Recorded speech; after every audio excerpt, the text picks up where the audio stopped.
Sammy here, host of the Digital Marketing Therapy Podcast.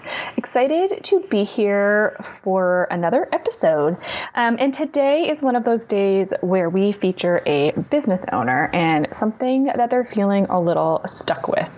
And so today we have Tori, and I'm going to say her last name wrong, Deslauriers, I think. Anyway, she is an award-winning family and lifestyle branding photographer based in St Albans in the UK.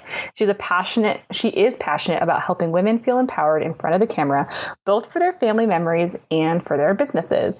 And one of the things that she really wanted to talk about was using Google Analytics and the data she has from that and how to digest it, how to use it to make decisions, how to really understand how to make it work for her. And instead of it just being a thing where she sees the green arrows and the red arrows and that's good or bad, and we'll dive into all of that in this episode. So we had a great time chatting about her business and how she can use analytics to drive decisions and to help increase her bookings and get more done in her business. So I hope you enjoy it. But before we get to it, this episode is brought to you by our digital marketing therapy session. So if you're listening to this episode and you're saying, I could really use some help diving into my data and my analytics and helping me with my content creation and all that good stuff, then I encourage you to book a 30-minute session with me. You can do that at thefirstclick.net/office hours. And we'll go through your business, your goals, or whatever questions you have regarding digital marketing and your website and help you come up with a game plan and an action plan to get you unstuck and moving forward. So again, head on over to thefirstclick.net/office hours, and I can't wait to chat with you. You're listening to the Digital Marketing Therapy Podcast. I'm your host, Sammy Bedell-Mulhern, and each week I bring you tips from myself and other experts, as well as hot seats with small business owners and entrepreneurs to demystify digital marketing and get you on your way to generating more leads and growing your business. Well, Tori, welcome to this episode of Digital Marketing Therapy. I'm not even going to try to say your last name. Yeah, it's a bit of a disaster. People on the phone never seem to get that particularly right, but it's pronounced Deslauriers, but it took me quite a long time to get used to it once I got married to my husband as well. So I love it. Well, welcome to the podcast. Thank you so much for joining us. Thank you for having me. Yeah, and this is one of our episodes where we feature a business owner who is kind of struggling with something. And so I just want to say I appreciate you kind of coming on and bearing all and being a little bit vulnerable for the sake of everyone else's learning. So thank you for that. Thank you. So why don't you just kind of start by sharing a little bit about your business, kind of what your business goals are and what area it is that you're feeling a little stuck. So I am a photographer. I'm based in the UK, as you can probably tell from my accent. I was a wedding photographer, a very busy wedding photographer.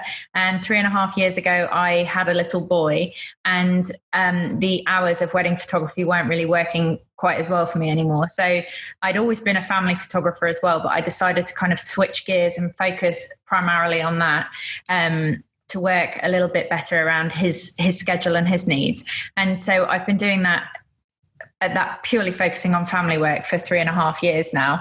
And so really I love working with all families, but in a very natural kind of way, just capturing their lives in all their extraordinary ordinary and all the beautiful chaos that family life kind of brings.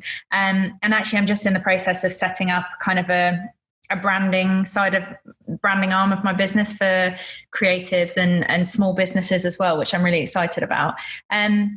But the thing that I really kind of struggle with is I feel like I put a lot of myself out there in terms of marketing. So I blog a lot and I put a lot of content onto Facebook and Instagram and things. And I work really hard on my blog. But when I look at kind of, and obviously I've got a lot of pictures and things on my website. It's like my shop front, isn't it? But when I look at the back end of my website, so when I look at my analytics account, I don't really understand what any of the numbers mean. And I can't gauge what my website is doing for me and if it's working for me particularly well when I look at those numbers, because I'm not entirely sure what those numbers are actually telling me. Yeah. Well, and we're talking specifically about Google Analytics, right? Yeah, absolutely. So, I mean, I just think the fact that you're paying attention to that in any way, shape, or form, and the fact that you check it or are thinking about this definitely puts you ahead of the game, because most business owners don't do that. Or just like you said, don't know what to do with it. So, give yourself a pat on the back that you're asking the questions, because most people don't. So don't feel bad about it. It's a frustrating thing. And Google has come a long way in the last year as far as making the dashboard a little bit easier to digest. But yeah, it's still super crazy. And I do agree with that. I do feel like it's slightly clearer to look at now, whereas before, when it had kind of those flow charts, I understood it even less, if that's possible. But yeah. Yeah. So one of the things that we talked about before we hopped on here was seeing kind of the validation of the green arrows versus the red arrows and how they change every week, and not understanding kind of what to do with that information. Yeah, when you log in and you see red arrows, you just feel like you're kind of sort of you've done something really bad, and obviously then you just suck at life. And then 2 days later you log in and you've got green arrows, and it's like, woohoo, throw a party! Yeah. I've won. And then I don't understand kind of what's flipped back when I log in and see a red arrow again. I don't understand what I'm doing differently one day to the next to flip those back and forward. So there's lots of things to think about. And the first thing that I want to say is understanding that these are robots. This is generated outside of anything, understanding what your business goals are, or understanding what activities you're doing. If you're in kind of a launch mode, if you have a promo going on for your clients, all of that good stuff, right? And so those numbers are going to change on a regular basis, and that's okay. And so understanding, like, one of the things we talked about was your bounce rate. And so having a high bounce rate overall for your website might be daunting, but then if you know what your bounce rate is on the pages that actually matter as far as closing sales, that's going to be more impactful for your business than what your typical bounce rate is. Does that make sense? And the bounce rate is when somebody comes on and then just leaves straight away. Is that right? Correct. Okay. Yeah. And so just in general, with all of your data points, it's really taking a look at your business goals first and then analyzing your data towards that, as opposed to just analyzing your data towards, I'm trying to keep up with what the standards are for everything else, right? So if you were to pinpoint kind of like what your biggest goal is, or your top 2 goals are that you're trying to achieve from your website, what would that look like? Well, obviously, I think, obviously converting people from casually looking at pretty pictures into knowing that I was the photographer that had to come and document their life would be an amazing thing. Going through to contact form and then to booking obviously would be top goal. And then I guess seeing if I could figure out that people were coming back and maybe either signing up to my newsletter to kind of become warm contacts, or coming back time and time again, because I appreciate that it is a luxury purchase. I consider it a necessity, but I know it's seen as a luxury purchase. So I know that people more often than not will not come on a website and go, yeah, absolutely, the first time that they see pictures, because it is something that most people will feel they need to mull over and decide upon. And sure. Right. That, how do you stay top of mind? So when they are ready to make that purchase, you're the one they make that purchase from. Absolutely. Yeah. Yeah. So a couple of things that you can look at is there is a stat in on your dashboard called user retention, which will show how often people are coming back over a 5-week period of time. And if you click on the link that's there, it can take you into some more hyper-specific information. But then the other one that I would think of that would be important to you is the location, because I'm sure you have a certain radius that you'll go for. Yes. Shoots. Yeah. So that's also a really important one for you to monitor, because if you're getting a lot of website traffic, but it's all coming from, Germany or Spain or, Actually, areas. Funnily enough, a lot is coming from the United States. Right. So you're obviously not going to book people that are in the US. No. And so if that's happening, then it's important to take a look at, okay, I see my users aren't coming from my specific location. So now I'm going to look at, if you scroll up, you'll be able to see how you acquire users and where are those users coming from, like coming to you from. So is it social media? Is it referrals from other websites? Is it from search? And as you start to hone in on, okay, well, most of my traffic is coming from this source, then it might be tweaking, taking a look then at the content that you're creating on that source to see how you might need to tweak it to add those location signifiers so that people clearly understand the geographic area you serve. Okay. Yeah, that makes a lot of sense. Yeah. And then also ensuring that on your website, you have those location tags make them very obvious to your users. I suppose this is the downside of the global world we live in, isn't it? I mean, Instagram, you use a hashtag and everyone in the world that looks for that hashtag can find it very easily, for example. Right. Yeah. But I think it's also just picking the right content and putting that out there to say, okay, like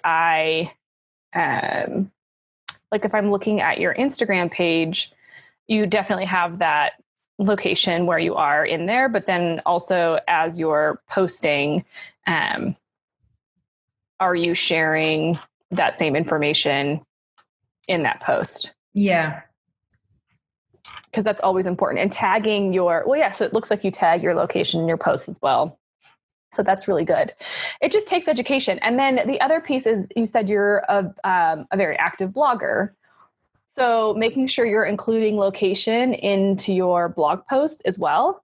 So if you're showcasing a shoot that you did with the family and you want to share the story of what that experience was like and how you got to go to this place and, whatever, really making sure that you're talking about exactly where that is and not stuffing it in there, but definitely a couple times, because that will help the search engines really understand who to serve your results up to. Okay, perfect. And then on the content side, if you scroll all the way to the bottom when you're in your analytics dashboard, you see what pages do your users visit? Yeah. And it's going to automatically populate for 7 days, but I like to, if you click into the pages report, you can dive much deeper into that content. I like to take a look at my blog content, especially on a quarterly basis, because then you can really see what types of content your users are most engaged with. And that to me is where the bounce rate becomes more important. Because if I look at my sales funnel and I say, okay, these are like 4 of the core blog posts that really define what I sell, who I am, and who my target audience is.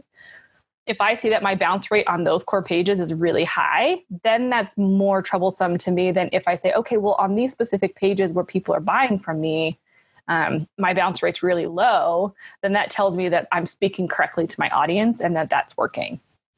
Okay. Yeah. Okay. That makes a lot of sense. Yeah. Because it's not so much important about your overall website as much as it is the key pages that matter for your sales process. You want to make sure that those ones are functioning well. What's the time spent on that website? Are they really engaging and diving deep in the content? Are they leaving my website from that page, or are they sticking around and taking a look at other things? Where are they going? And that will help you also just with defining the content that you continue to create, because you'll know. So for example, we have a client that we do a podcast for, and their whole thought was, well, if we just do testimonials all the time on how this product has helped support them in their lives, then that's probably what everybody likes. Well, when we pull the analytics, we see that those are actually the lowest downloaded podcasts that they do. And so we've tweaked their content strategy based off of, now that they've got like 30 some episodes, these are the ones that people relate to the most. And so we want to do more of that. Yeah. So it's just, being able to see what it is a bit more and understanding that, and then creating more or less of something. That makes a lot of sense. Well, yeah, because we tend to think, like you said, it's a luxury buy to do a photography shoot for everybody. It may be I was going to say a word that didn't even make sense. That's their perception. I was going to say perceptionally, but I feel like that's not a word. Well, you should pick it up if it isn't. I like it. Yeah. But their perception is that this is a luxury buy, but for you, it's a staple, right? Like I haven't had family photos taken since, oh my gosh, I want to say my son, it must have been like 7 years ago. And we talk about it all the time, like wanting to do it. And so there could even be a whole section of conversation that you could have content wise that's like, ways to break down the cost of the photo shoot so that you can afford it. Like maybe there's copy in there and language in there to help kind of remove that burden. Because we like to think about on our websites, like what are the problems we solve for them? How do we solve it? And how can we make it work? And so there could be a whole realm of things like, hey, if you cut your coffee, whatever, I don't know. But there's some ways to set yourself apart and be creative too in that and addressing the pain points that the people you're targeting have before they pull the trigger. Yeah, that's really smart. Thank you. Well, and it's also, I work at home by myself. I don't know if you have a large team or not, but it's hard when you myself sit as well. Yeah. So when you sit and look at your business, it's hard. It's important to bounce ideas off other people, and your analytics can be good for that because you get the feedback from your audience. But then also having somebody that you trust in your network to give you the feedback and say, hey, this is what I'm thinking. This is what I'm seeing. Would this make sense? Like if there's somebody in your world that's your ideal customer, whether they're a client of yours or not, that you can throw things at and say, would this resonate with you? Will help too. Absolutely. So I'm just looking at the page you recommended with the changing it to a quarter and things. If it says bounce rate 100, that means 100% of people have looked at that page and then left my website, right? Right. And usually in that case, it's probably spam or a robot or something. Well, as in spam people. Like, are you looking at a referral? No, I'm actually looking at my pricing page, which is a little bit worrying. Okay. So when you look at specific pages, it's going to let you break it down. It's going to show you. So if you click into that page again, it should show you. Hold on. My internet is slow and I'm trying to walk through this because they change it. So it's going to show you page views, unique page views, average time, bounce rate. Yeah. So if you have a high bounce rate, then you definitely want to look at where that traffic is coming from on that page. Take a look at your acquisition report and see where people are coming from. Okay, on the left column there. Yep. Yeah, and so then you can see like direct, which means somebody typed in your URL directly. You can see organic search, which is keywords. You can see social media, and you can see referrals, which is typically backlinks. It's typically like when somebody has a link from their website to your website. So you can take a look into that and dive deeper. Then if I click on direct traffic, then I'm going to see all my landing pages, the top pages that people are clicking on. And then I can see their behavior. So I can see their bounce rate. So that will give you a better idea of which traffic source if that's coming from. But if your bounce rate is 100% on your price page, then there's probably something that needs to be tweaked as far as the information that's right there. Okay. But then the other thing that you can do is when you're in,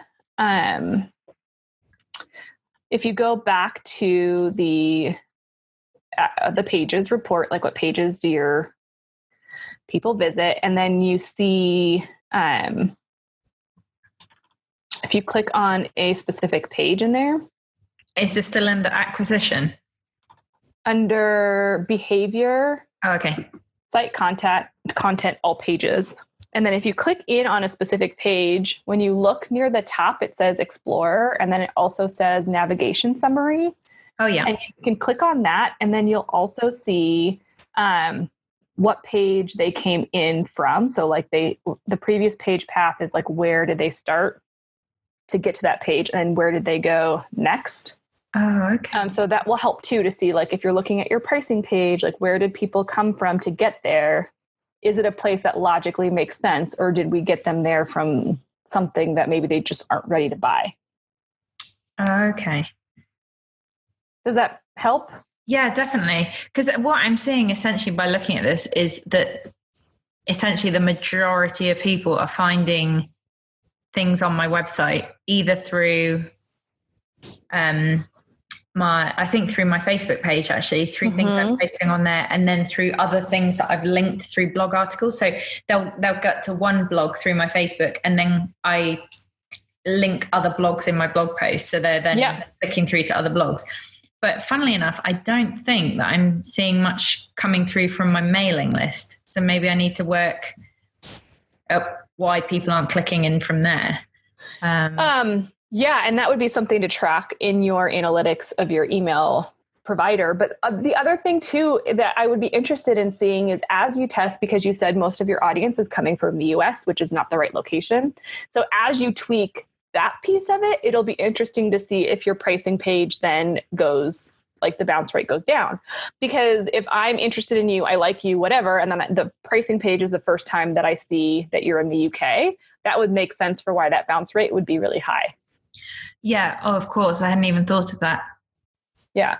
So I think the first thing for you to fix and tweak is how you're, like, who you're targeting, what your content says, and then how you clarify from the beginning that you're in the UK, and switching that location tracker around to be hitting the right audience. If you do that first, I think that's going to be the bigger win.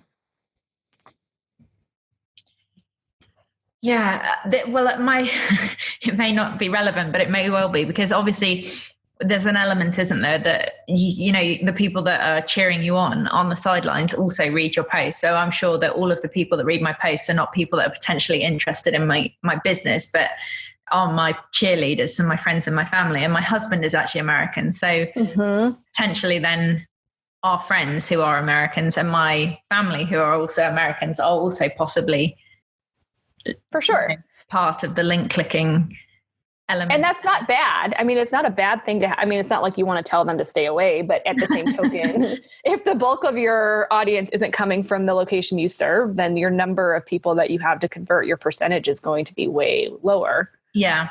So as you're building that base, and it's not to alienate anyone, it's just, I'm looking for people in the UK that I can take family photos of that are looking for an experience, right? Like, I think about the gal who did our photos last. Like, if I lived near her, I would probably hire her every year, because she was, I think, like 4 months pregnant when we did our photo shoot.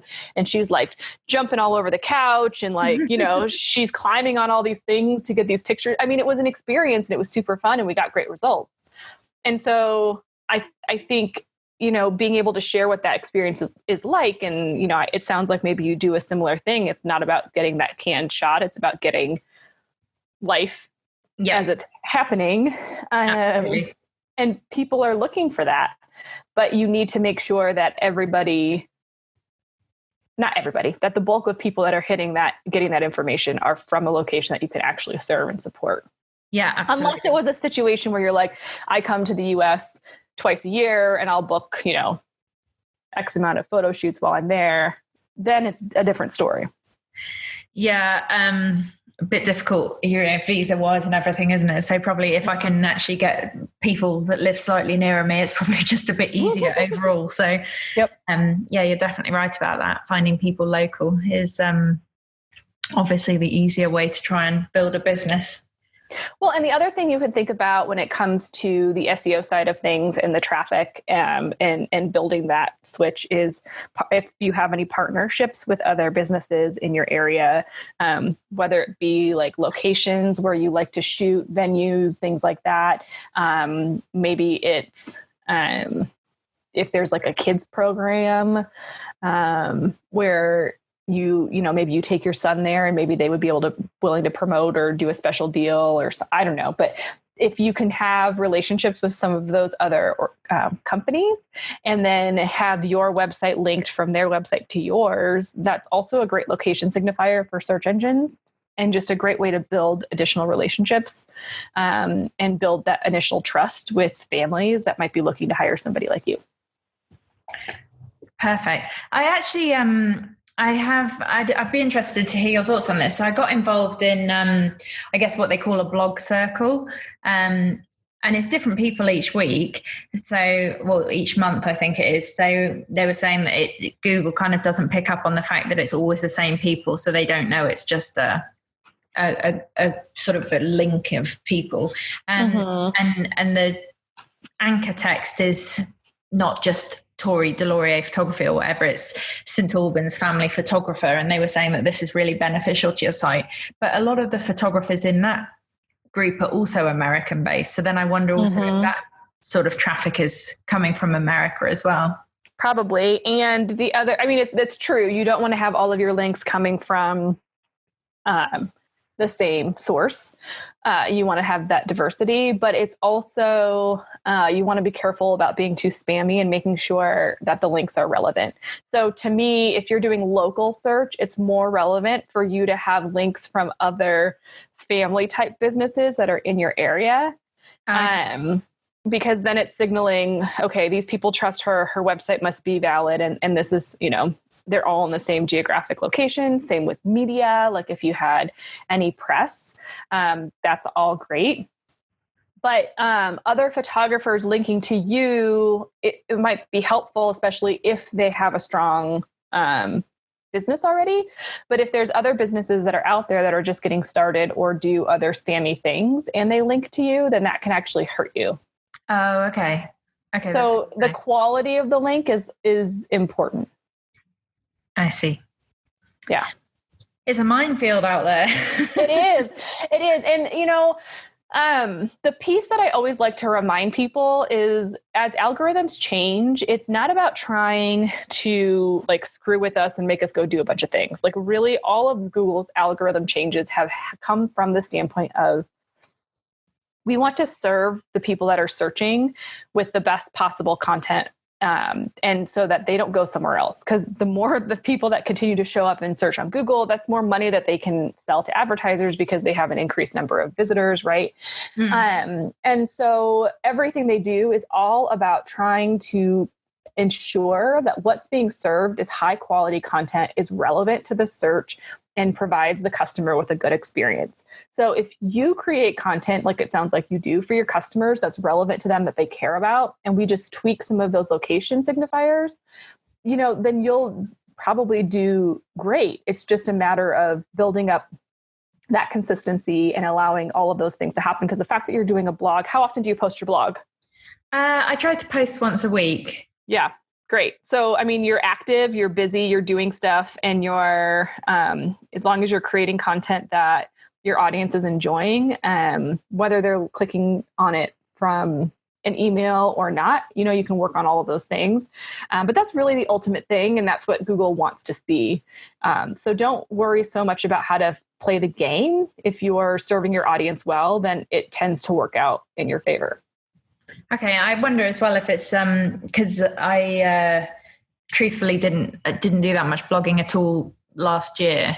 And, until the summer of last year, I kind of took almost a year off because I kind of got a bit of ennui with the kind of blogging just family sessions, kind of another nice family and stuff, which I love my families, but saying kind of just explaining about the family. So I took a blogging course essentially, which was amazing, that another photographer ran. And since then I've just been really fired up about blogging. So I have been kind of educating people, I guess, more about photography and like how to, like maybe what they should wear or where they should do it, or why I love documenting families in all their chaos, or, that kind of thing. So I'm kind of churning out a lot more blog posts because I feel really fired up about what I'm writing again. So maybe I haven't been blogging as regularly until kind of a few months ago. So maybe it takes a while to kind of filter through as well. Yeah, it definitely takes time. Whereas maybe 3 or 4 years ago, you could get a website ranking #1 for keywords in a matter of weeks. Now it's, if you're a newer website, it's 12 to 18 months. Oh, really? Wow. Well, because there's just so much more out there and you're competing with more, it's just less space for everybody. which is okay. But it's also, I think, you finding your voice and enjoying your blog will translate to people and they'll enjoy it too. I mean, I can just think of some of the funny experiences you've had with kids doing the silly things that kids do. And during your photo shoots, like I'm sure you have some fun stories. But then I also think about how people get nervous about giving away stuff for free. So, thinking, well, if I teach them how to pose or, camera angles, then they're just going to go do it themselves. But what it's going to do is actually make them feel more comfortable with you as somebody that knows what they're talking about, and make them feel more comfortable with what that session is going to be like, and make them more likely to book from you than from somebody who's just, like you said, just posting portfolio stuff. Yeah.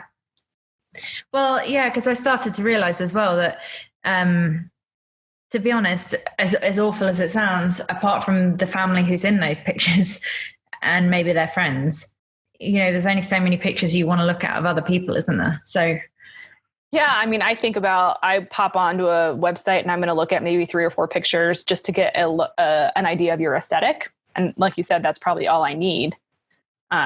But when I'm in my research phase, I might be wanting to, like you said, what types of things, like I don't want to do the white and khaki look. So like what other things are ideas for getting dressed for a shoot, right? Or all of that stuff. Like what locations might I want to be looking at? I mean, all that stuff is really important in the research phase.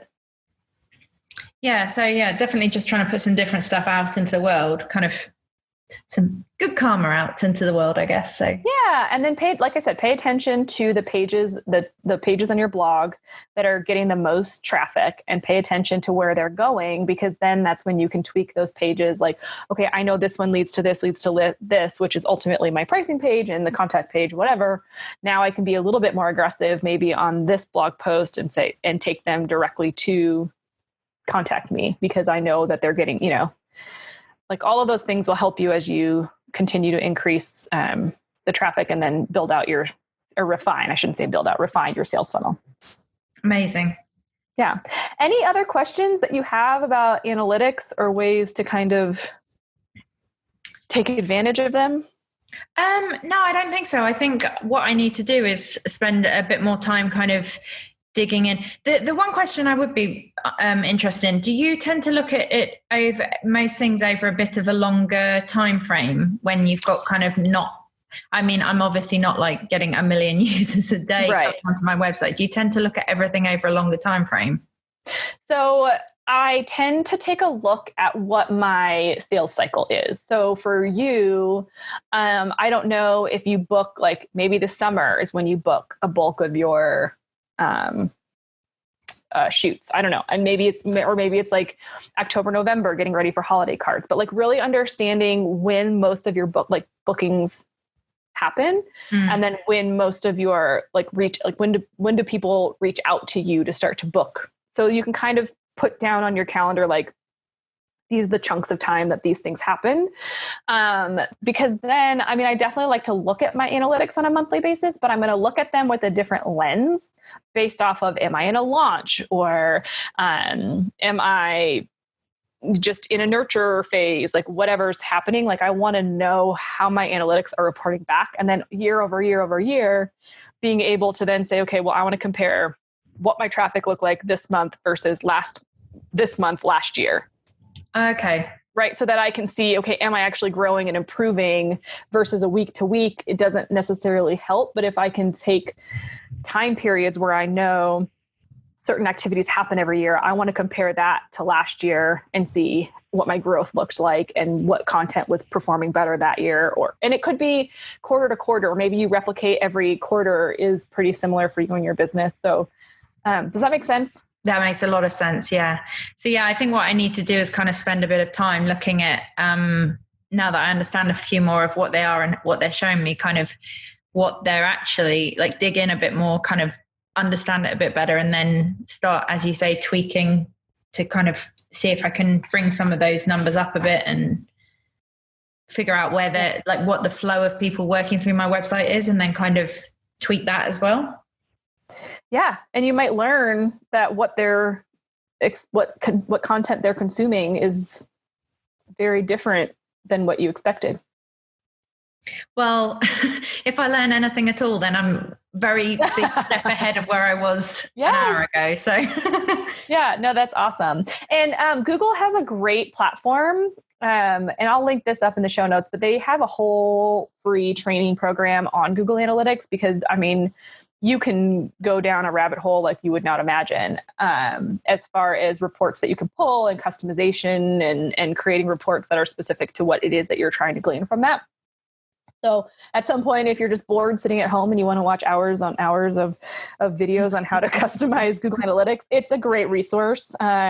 I am, similar to you. I just kind of am at the tip of the iceberg because sometimes it's just a little bit overwhelming, but we continue to just learn a little bit more about the reporting we can do every month when we're in there. And yeah, just helps us to make some better and more informed decisions.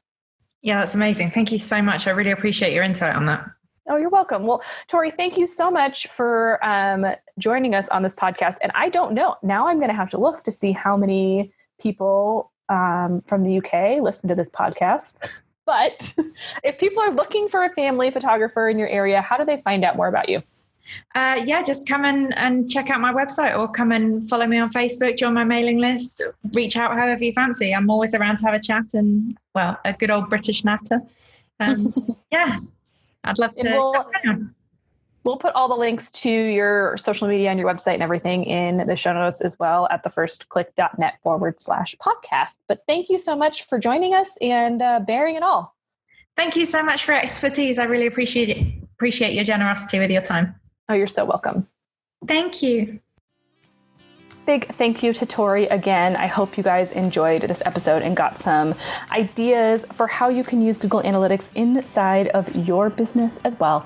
And again, everything will be linked up in the show notes at thefirstclick.net/podcast. And I really hope you'll subscribe wherever you listen so you don't miss out on a single episode.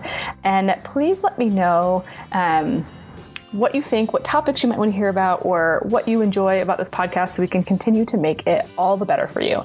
And if you'd like to be featured as a business owner and have us troubleshoot something where you're stuck in your business, just hit us up on Facebook or Instagram at The First Click Marketing, and we'd love to chat with you and see if it would be a good fit for you to be on our podcast. We try to do these once a month. So with that, I hope you guys are having a wonderful week, and I'll see you in the next one.